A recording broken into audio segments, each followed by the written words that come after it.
So, maganda yung tanong dito sa atin ni Sir. Ang sabi niya, mga recommended ko naman daw na charger or in short, mga alternative.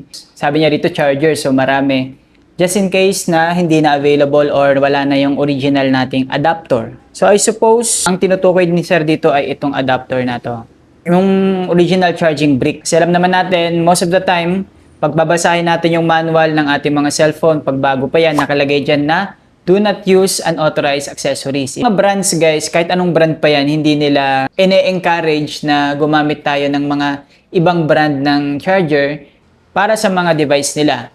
So, pagaya ng mga cellphone ngayon na lumalabas na wala nang mga kasamang mga charging brick, so mapipilitan kang bumili ng charging brick sa kanilang store, which is napakamahal. So, ang tanong, safe bang gumamit ng ibang brand ng charging brick maliban na lang doon sa original na brand? Ang sagot po dyan guys is oo at hindi. Short trivia lang guys, no? Alam nyo ba na maraming mga cases ng cellphone na nasisira, lalong-lalo na sa iPhone, ay dahil sa paggamit ng maling accessories, maling charger at maling cable. Maraming mga iPhone ang bumibigay ang PMIC. Bumibigay yung motherboard niya, nagkakaroon ng short dahil lang sa paggamit ng maling charger.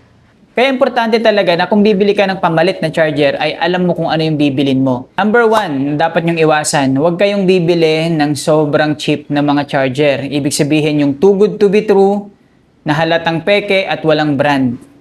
Usually, doon nasisira yung mga iPhone. Sipin mo ang mahal ng iPhone mo, worth 50,000, 70,000. Gagamitan mo ng chipipay na charger na worth 120. Isusugal mo yung 70,000 mo para sa pagtitipid mo lang ng 120 pesos. Yun, ang nangyayari, nasisira yung cellphone. Kasi yung mga ganun guys is hindi yung true rated. Ibig sabihin, peke yung specifications nun. Hindi totoo yung nakasulat sa box nun. Kaya hindi ko recommended na gumamit kayo ng mga ganun. O, gumagana yon. Pero kapag natsyempuhan kayo, sorry na lang kayo. Wala na kayong habol. So, ano ang mga brand ng charger na marirecommend ko sa inyo? Maraming mga brand ng charger na pwede kong i-recommend na mahal. Kagaya ng Anker, kagaya ng Ugreen. So, mga kilalang brands yan, alternative para sa iPhone. And actually, may mga cable nga sila na MFI. Ibig sabihin ng MFI, made for iPhone. So, Apple ang device mo, mamahalin. I suggest kung bibili ka ng cable, gumamit ka ng MFI cable. Kahit anong brand, basta MFI cable. At siguraduhin mo rin yung brand na yun ay legit at kilala. Ngayon sa mga Android naman, sa mga budget tier, meron akong papakilalang charger sa inyo. Ito, binili ko to guys hindi to free sample. Ang ginagamit ko ngayon ay itong Tranio. Tranio yan guys. 120 watts at saka itong power delivery na 30 watts. So, pareho tong GAN charger. Kung di ako nagkakamali. Ito, GAN charger to guys.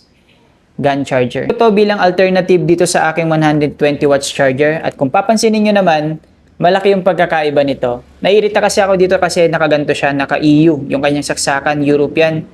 Gusto ko yung US kasi nga, hindi ko na kailangan ng adapter. Pangalawa, GAN charger to, hindi mainit. At pangatlo, magaan siya. Kumpara dito na napakabigat dalhin. Since then, ito na yung ginagamit ko pang charge ng aking Xiaomi 12T. 120 watts, may turbocharge supported nito. Ganun din yung mga Oppo VOOC at yung iba pang mga super fast charging ng inyong mga device. Ang isa pa sa nagustuhan ko dito sa ganitong charger, sa charger na to is multi-compatible siya sa lahat ng device, mapa Apple, mapa Android. Sa lahat ng charging protocol supported nito.